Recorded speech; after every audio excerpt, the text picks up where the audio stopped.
2024 ఎన్నికలు జరిగే నాటికి మందనేది లేకుండా చేసిన తర్వాతనే ఓట్లు అడుగుతానని చెప్పి ప్రతి అక్కకు చెల్లెమ్మకు నేను మాటిస్తా ఉన్నా. పూర్తిగా మద్యాన్ని నిషేధిస్తాం అని చెప్పి గట్టిగా కూడా చెప్తా ఉన్నా. వైఎస్ జగన్మోహన్ రెడ్డి అనే నేను ఆంధ్రప్రదేశ్ రాష్ట్ర ముఖ్యమంత్రిగా అంతఃకరణ శుద్ధితో ప్రజలందరికీ న్యాయం చేకూరుస్తానని దైవ సాక్షిగా ప్రమాణం చేస్తున్నాను. ఏపీలో నేటి నుంచి కొత్త మద్యం పాలసీ అందుబాటులోకి వస్తోంది. ఇకపై ప్రభుత్వమే మద్యం దుకాణాలను నడపనుంది. Inputs for picking up. Andhra Pradesh government has also now decided to increase alcohol prices by 50%. అత్యధికంగా మద్యం ధరల్ని షాక్ కొట్టేలా నిర్ణయించి మద్యాన్ని నియంత్రిస్తూ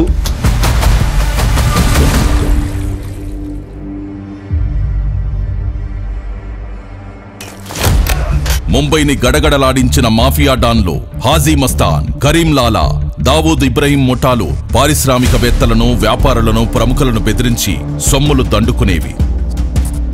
సరిగ్గా అలాంటి లక్షణాలే గంపగుత్తగా పుణికిపుచ్చుకున్న అతి ప్రమాదకరమైన ముఠానే గత వైకాపా ప్రభుత్వంలో మద్యం మాఫియా ముఠా.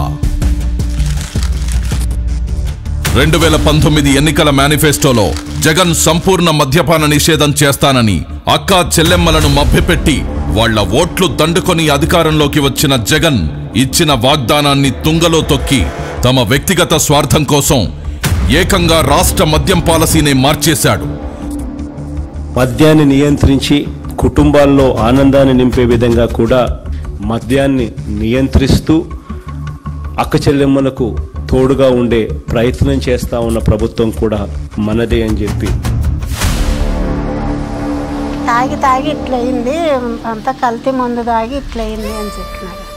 జగన్మోహన్ రెడ్డి అనంతపూర్లో చూపించింటే అట్లా చెప్పినాడు. మా ఆయన చనిపోయే సంవత్సరం అవుతాను సార్. ఎట్లా చనిపోయినాడంటే ఏం చెప్పుకోవాలా నేను. కల్తీ కాకపోతే పేగులు ఎందుకు బొగ్గుమాటాయండి. హాస్పిటల్ పిలిచిపోయినా కానీ ఇట్లే లివర్లు దెబ్బతిన్నాయి, కల్తీ మందు తాగినారు మీరు అని చెప్పినారు. తండ్రి ఇట్లా అయిపోయా, ఇంకా మా బతికేం రాని, ఇంకేం కూలి వస్తే సంసారం, లేకపోతే లేదు. అది తాగిన వల్లే అట్లా. మా అన్నదమ్ముళ్ళు చచ్చిపోతుంటే చూడలేము. దయచేసి ఇంకా సంపాదించింది చాలు. ఎక్కడికి ఎత్తుకోబోతారా? ఎంత సంపాదించుకుంటారా? లిమిట్ ఉండాలరా దేనికైనా. గొంతులు గొయ్యబాకండి రా రే.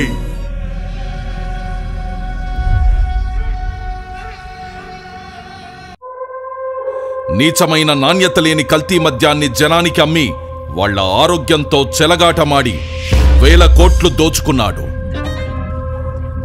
లిక్కర్ సప్లై విధానాన్ని గత వైకాపా పాలకులు తమ చేతుల్లోకి తీసుకున్నారు. ఉన్న లిక్కర్ ఫ్యాక్టరీలను భయపెట్టి బెదిరించి తమ ఆధీనంలోకి తీసుకున్నారు. వాళ్లే కల్తీ మద్యాన్ని తయారు చేసి హోల్సేల్, రీటైల్ దొంగ వ్యాపారం కూడా వాళ్లే చేశారు. ఎక్కడా లేని Andhra gold, president medal, 9 horses, jobs calendar, gold pearls, kings wales, special status, royal right అంటూ రకరకాల బ్రాండ్లు తీసుకొచ్చి విచ్చలవిడిగా అమ్మకాలు పెంచారు. జీవో నెంబర్ 128 తీసుకొచ్చి 60/90 మిల్లీలీటర్లకు దేశంలో తయారయ్యే ఫారెన్ లిక్కర్ 10 రూపాయలుంటే అధికారంలోకి రాగానే దాన్ని 20 చేశారు. 20 రూపాయల నుంచి 40 రూపాయలకు, 250 రూపాయలది 480 రూపాయలకు పెంచారు. ఆ మరుసటి రోజే మళ్లీ జీవో నెంబర్ 129 తెచ్చి అమాంతం మళ్ళా ఉన్న ధరలు పెంచేశారు. వాళ్లేం చేసినా నడిచిపోతుందనే నాజీ పోకడలతో ప్రవర్తించారు. రేటు పెంచితే సగటు ప్రజలు తాగరని వేదాలు వల్లించిన జగన్ రాష్ట్రంలో 72% మద్యం అమ్మకాలు పెంచేస్తూ కొత్త మద్యం పాలసీ ప్రవేశపెట్టాడు. 25,000 కోట్లు మా రెవెన్యూని స్టేట్కి ఇస్తాంటే అది ఎక్కడి నుంచి వచ్చింది? సంవత్సరానికి 25,000 కోట్లు, అంతకుముందు 17,000 కోట్లు ఉండేది. 25,000 కోట్లు క్వాంటిటీస్ తగ్గాయి, రెవెన్యూ పెరిగిందంటే ఎక్కడి నుంచి వచ్చాయి? ప్రజల జీవితాలు గుల్ల చేస్తూ వాళ్ల జేబులు కొల్లగొట్టాడు. రాష్ట్ర ఆదాయం తగ్గినా సరే రాష్ట్ర ప్రజల ఆరోగ్యం ముఖ్యం, పేదల కోసం పాటుపడాలన్న ధ్యేయంతో పనిచేస్తున్న ప్రభుత్వం ఇది. నా తోటి ఫ్రెండ్సే 5 జరిపారు. ఆంధ్ర గోల్డ్ అంట, 9 హార్స్ అంట, కుర్రం ముందంట, అన్ని డూప్లికేట్ ముందు తయారు చేసి దోపిడీ రాజ్యం అయిపోయింది. మొత్తం స్పిరిటే. ఆ ముందు అయినా ఒకటే రసం తాగినా ఒకటే అన్నట్టు ఉంటుంది. నిసా ఏమి 15 నిమిషాలకి ఎక్కద్ది, 15 నిమిషాలు గందరగోళం చేసి మళ్ళీ కొనుక్కోవటం, మళ్ళీ లేచి మళ్ళీ ఇంకో కోటకు పోవటం. మా తాత కూడా చనిపోయారు తాగి. ఈ జగన్ ముందే ఇటు చేస్తున్నారు. 2 కోట్ల తాగిన తర్వాత చేసినాడు ఏడుదినం ఈ పచ్చిపోతలోకి వచ్చేస్తుంది. అటు తలకాయ పని చేయకాడి దగ్గర చేసిన పచ్చిపోతలోకి వచ్చేది చేసిన అది ఒక రకంగా మెంటల్గా మాట్లాడేది ఒక రకంగా వస్తామని. గత వైకాపా ప్రభుత్వం 5 ఏళ్ల పాటు అమ్మిన మద్యానికి ఎలాంటి డిజిటల్ చెల్లింపులను అనుమతించలేదు. కేవలం నగదు రూపంలో విక్రయించి 99,413 కోట్ల రూపాయల్ని తీసుకున్నారు. ఈ రోజుల్లో తోపుడు బండ్లవాడు కూడా ఆన్లైన్ పేమెంట్ తీసుకుంటుంటే ఏపీ లిక్కర్ షాపుల్లో ఆన్లైన్ పేమెంట్ అనేదే లేకుండా చేసి క్యాష్ అండ్ క్యారీ అన్నారు. అదేమని అడిగిన వాళ్ళని వీళ్ళడిగిన వాళ్ళని బెదిరించారు. వినకపోతే అరెస్టులు చేశారు, కేసులు పెట్టారు.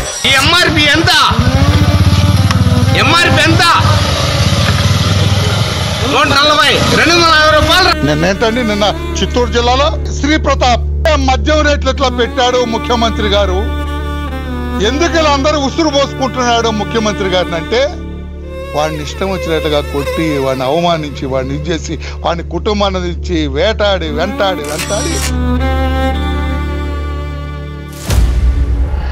2019లో జగన్ తన వైకాపా ప్రభుత్వం రాగానే 1000 కోట్లు ప్రజల నుంచి పిండుకోవాలని ప్లాన్ చేశారు. తమ పన్నాగాలన్నీ ఎలా అమలు చేయాలన్న అంశాలన్నీ ఎంపీ మిథున్ రెడ్డి రూపకల్పన చేశాడు. అతడే ఈ స్కామ్ కి మొత్తం రింగ్ మాస్టర్ గా వ్యవహరించాడు. అప్పటి బెవరేజెస్ కార్పొరేషన్ లో అసిస్టెంట్ కమిషనర్ గా ఉన్న సత్యప్రసాద్ ని ఈ కుట్రకి పావుగా వాడుకున్నారు. ముడుపుల దందాపై చర్చించేందుకు సత్యప్రసాద్ ని 2019 అక్టోబర్ 10న తమ నివాసానికి పిలిపించుకొని మద్యం సిండికేట్ కోసం తమకు అనుకూలంగా పనిచేయాలని ఆదేశించారు. ప్రతిఫలంగా ఆయనకు 2023లో ఐఏఎస్ పదోన్నతి ఇస్తామని ఆశ చూపించారు.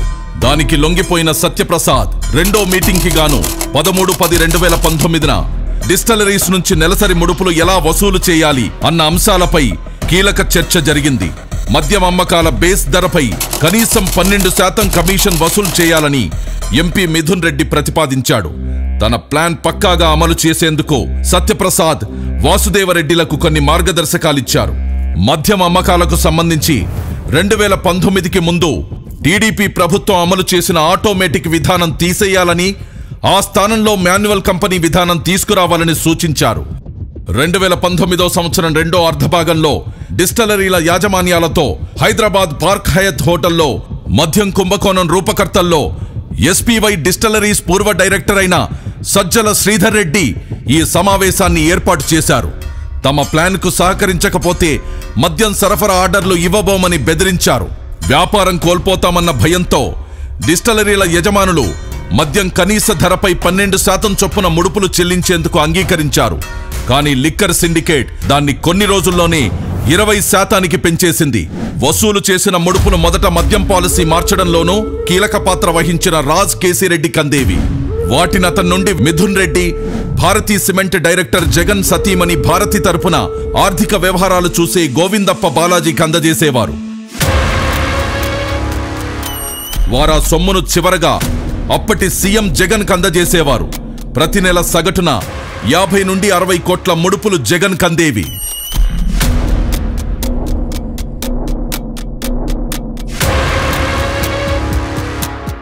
మద్యం విధానం ముసుగులో భారీగా దోచుకునేందుకు ఇమిటేషన్ బ్రాండ్ల విధానాన్ని పాటించింది.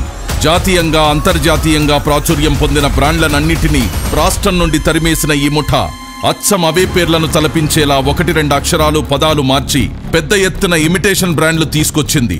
దొంగలు కలిసి ఊళ్లు పంచుకున్నట్టుగా వాటికేకంగా 30 నుండి 150% మేర మూలధర పెంచేసి ఈ ముఠా సభ్యులు దోచుకున్నారు. అవే అసలైన నాణ్యమైన బ్రాండ్లు అనేలా ప్రజల్ని మభ్యపెట్టి ప్రభుత్వ దుకాణాల్లో విక్రయించారు. దాదాపుగా 1,50,000 టెస్టులు కూడా డిపార్ట్మెంట్ కూడా చేసింది. తీసుకునేటప్పుడు కూడా బ్రాండ్ పేరు ఏది అన్నది ప్రధానం కానే కాదు అధ్యక్ష.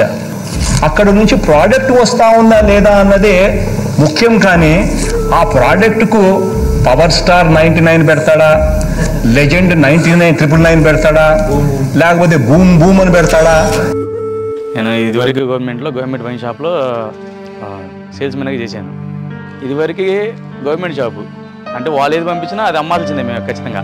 ఆ బ్రాండే అసలుకి ఫేక్ మన స్టేట్లో. ఇది స్పిరిట్ మొత్తం. దేని మీద ఏ బాటిల్ అని చూడండి, spirit, French spirit, grain whisky spirit, అలా స్పిరిట్స్ రాసి ఉంటుంది. అదేంటంటే బాగా డేంజరస్ అనమాట. ఒక 4 రోజుల తర్వాత ఆయన కనపడ్డగా అదేమంటే చనిపోయాడు, లివర్లు కొట్టేసినాయి అంటారు. మాకు బాధ వేసింది అప్పుడప్పుడు. మేము వాళ్ళ ఇంట్లో వాళ్ళతో కూడా ఫేస్ చేసాము ఒకసారి. వాళ్ళ ఇంటి మొత్తం వచ్చి మా షాప్ కూడా వచ్చి గోల చేసేవాళ్ళు, మీ వాళ్ళే మీరు అమ్మటం వల్ల చచ్చిపోతున్నారు అది అని. ఆ మందు వల్ల మాకు అసలు గుండెలో నొప్పని, పక్కతోళ్ళు నొప్పని, తాయిని కానించి ఆడకాడ 3 తొలిచిన వాళ్ళు పడిపోతాం అట్ట అయిపోవడమే. కానీ దానివల్ల మాకు అసలు ఏమీ ఇచ్చేయలేదు. అవి తాగితే పైకి ఇట్లా కొనుక్కుంటే చుక్కలు గిర్రని తిరుగుతూనే ఉండేవి. ఫ్రెండ్స్ ఒకడు 25 ఇయర్స్ 26 ఇయర్స్ ఉండిద్ది. తాగంగానే ఆ అబ్బాయికి పక్షవాతం, అంటే పక్షవాతం లాగా వచ్చింది. 26 ఇయర్స్ కంటే ఎవరికి పక్షవాతం కుర్రాళ్ళకి రావు. అలాంటిది ఎంత కల్తీ అయిందో మద్యం మీరు ఒకసారి ఆలోచించుకోండి. అయితే 2019, 2024 మధ్యలో తాగిన మందు వల్ల నా జీవితం సర్వనాశనం అయిపోయింది. చేతులు బలహీనత, లివర్ తేడా వచ్చేసింది. మా ఆరోగ్యంతో ఆడుకున్నారండి. ముందు సన్నాసి మంది బాగాలి. అసలు నా తోటి కుర్రోళ్ళు చాలా మంది చచ్చిపోయారు. అది చెడ్డు మందు అమ్ముతున్నాడు, ప్రజలంతా చచ్చిపోతారు. అదని ఇంకా అట్లా అనుకుంటారు కదన్నా, చచ్చిపోయినాడు ఇట్లా మందు తాగినారని అట్లా సార్ తాగేసాట. అట్లాంటివన్నీ మళ్ళీ ఇంటికి వచ్చి నాతో కానీ చెప్తాండే, నా కొడుకు ఇట్లా చెడ్డ మందులు అమ్ముతున్నాడు, బతుకురు శనాలు చచ్చిపోతాము అది ఇదని అని చెప్తాండే. మళ్ళీ అట్లా అన్నీ తెలిసి నువ్వు ఏంటికి తాగుతావు అన్నా కానీ మళ్ళీ నాకు ఇచ్చి పట్టిందమ్మా, సత్తామా బతుకుతామా, అది లేకుంటే బతకలేమా అనేది. అసలు బ్రాండ్ల కంటే ఈ అనుకరణ బ్రాండ్లకు అధిక మూలధరలు ఖరారు చేసి ప్రభుత్వ ఖజానాను కొల్లగొట్టారు. ఇలా కొల్లగొట్టిన సొత్తంతా రోజు కూలీలు, పేదలు, సామాన్యులు, మధ్యతరగతి కష్టార్జితమే. ఈ పెద్ద మనిషికి బేసిక్లీ అధ్యక్ష ఆంధ్ర రాష్ట్రానికి లిక్కర్ ద్వారా ఎటువంటి డబ్బులు రాకూడదు. ఈ డబ్బులు వచ్చినాయి అని అంటే అక్క చెల్లెమ్మలకు జగన్ మంచి చేస్తాడు, ఆ అక్క చెల్లెమ్మలకు మంచి జరగకూడదు. ఆ మందు అమ్మడము, ఎక్కువ తాక్కుని ఉండడం, నమ్మకుండా దూరం అయిపోయి మా కష్టాలు ఎంతో పోడుకొని పెట్టుకుని మా దగ్గర లేకుండా అయిపోయింది. ఈ మందు వల్ల మాకు ఎట్లేదు కూడా చూపిస్తుంది. నాకు చాలా బాధ ఇస్తోంది సార్. దయచేసి మందు ఎత్తైంది సార్. మా లాంటి ఆడపిల్లలు బాగా సుమంగలిగా బతుకుతారు సార్. ఇంతే సార్ మేము చెప్పగలిగినది. జనాల్ని చంపకు తినేస్తున్నాడు, హాస్పిటల్ పాలు చేస్తున్నాడు. వేరే ఏం చేసింది ఏం లేదు, వాళ్ళ ఉపయోగం ఏమీ లే. ఉన్న జనాలంతా రాలిపోతున్నారు. ఇంకా నాకన్నా చిన్న వయసు మా అన్నదమ్ముల్లో పాప ఇంకో పాప అని ఉంది. చాలా మంది ఇట్లా చిన్న వయసులే, పెద్దోళ్ళన్నా కాదు. కలిసి మందు దాకా చచ్చిపోయినాడు సార్. మేము ఏం చెప్తాం, మా మాట చెప్పినా కానీ లే.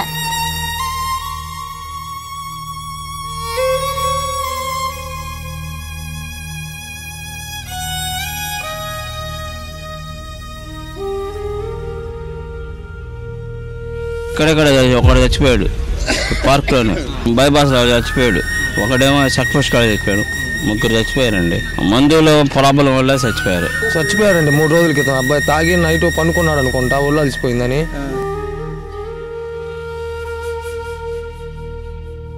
నాసిరకం మద్యాన్ని ఏరులా పారించి ప్రజల ప్రాణాలను హరించడమే గాక ఆ దోపిడి డబ్బును దాచుకోవడానికి, డిస్టలరీల నుండి ముడుపులు దండుకోవడానికి బంగారాన్ని సాధనంగా చేసుకున్నారు. డిస్టలరీల మద్యం సరఫరాదారుల నుండి 400 నుండి 1000 కోట్ల విలువైన బంగారాన్ని ముడుపులుగా తీసుకున్నారని ఒక అంచనా. బంగారం వ్యాపారులకు కమిషన్లు చెల్లించి వారి ద్వారా ముడుపుల డబ్బును మద్యం మాఫియా ముఠాకి చేరవేశారు. చివరికి ఆ బంగారం డబ్బు అంతిమ లబ్ధిదారుడైన జగన్ ప్యాలెస్ కి చేరేవి. మద్యం కుంభకోణం నిందితులతో కలిసి రాజకీయ వ్యవస్థను నేరమయం చేశారు.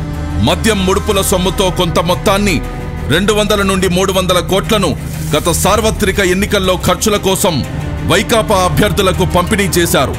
ఆ పార్టీ నేత జగన్ కు అత్యంత సన్నిహితుడైన చెవిరెడ్డి భాస్కర్ రెడ్డి ద్వారా ప్రకాశం, చిత్తూరు, నెల్లూరు జిల్లాల్లోని అభ్యర్థులకు ఈ డబ్బును చేరవేశారు. అలా మరికొంత సొమ్మును సీఎం జగన్ నిర్వహించిన సిద్ధం సభలకు ఖర్చు చేసేవారు. ముడుపుల విక్రయంలో కీలకంగా వ్యవహరించిన ప్రధాన నిందితుడైన రాజ్ కేసిరెడ్డి తన ఈడీ ఎంటర్టైన్మెంట్స్ పేరిట సినిమా నిర్మాణ సంస్థను నెలకొల్పి మద్యం కుంభకోణంలో కొల్లగొట్టిన నల్లధనాన్ని వైట్లోకి మార్చి ఆ డబ్బుతో హైదరాబాద్ శివారులో భారీగా భూములు కొన్నాడు. ఇంకా వ్యాపారాలు పరిశ్రమల్లో పెట్టుబడులు పెట్టి వైకాపా మన్ననలు పొందాడు. మద్యం సరఫరా కంపెనీలు, డిస్టిలరీల నుండి కొల్లగొట్టిన ముడుపుల సొమ్ము చివరికి జగన్కే చేరింది. ఇలా 3,500 కోట్ల మేర కొల్లగొట్టారు. ఈ కొల్లగొట్టిన దోపిడి సొమ్ము మళ్లింపుకు మ్యూల్ ఖాతాలు అడ్డు పెట్టుకున్నారు. ఉత్తరాది రాష్ట్రాలకు చెందిన రోజు కూలీలు, నిరుపేదలు, చిన్న చిన్న పనులు చేసుకుంటూ జీవనం సాగించే వారికి ప్రతి నెల కొంత మొత్తం చెల్లిస్తామని ప్రలోభపెట్టి వారి ఆధార్, పాన్, ఇతర గుర్తింపు కార్డులు తీసుకుని వారి పేర్ల మీద ముంబై, ఢిల్లీ తదితర నగరాల్లోని పలు బ్యాంకుల్లో పెద్ద ఎత్తున ఖాతాలు తెరిచి అనామకుల్ని డైరెక్టర్లుగా పేర్కొంటూ అనేక కల్పిత కంపెనీలను సృష్టించారు. ఆ అనామకుల్లో ఎవరికి తాము డైరెక్టర్లమనే విషయమే తెలీదు. రోజంతా కష్టపడినా పూట గడవడమే కష్టమైన వారు వీళ్లంతా. మద్యం సరఫరా కంపెనీలు, డిస్టిలరీలు నాటి ప్రభుత్వ పెద్దలకు ముడుపులుగా చెల్లించాల్సిన మొత్తాల్లో కొంత భాగాన్ని ఆయా ఖాతాల్లోకి మళ్లించారు. వాటి నుండి ఆ సొత్తును బహుళ అంచెల్లో ఇలాంటి డొల్ల కంపెనీల్లోకి పంపేవారు. చివరగా ఈ సొమ్మంతా దుబాయి, ఆఫ్రికా దేశాలకు తరలించారు. అక్కడ మైనింగ్, రియల్ ఎస్టేట్, వివిధ కంపెనీల్లో పెట్టుబడి పెట్టారు జగన్ అండ్ కో ముఠా.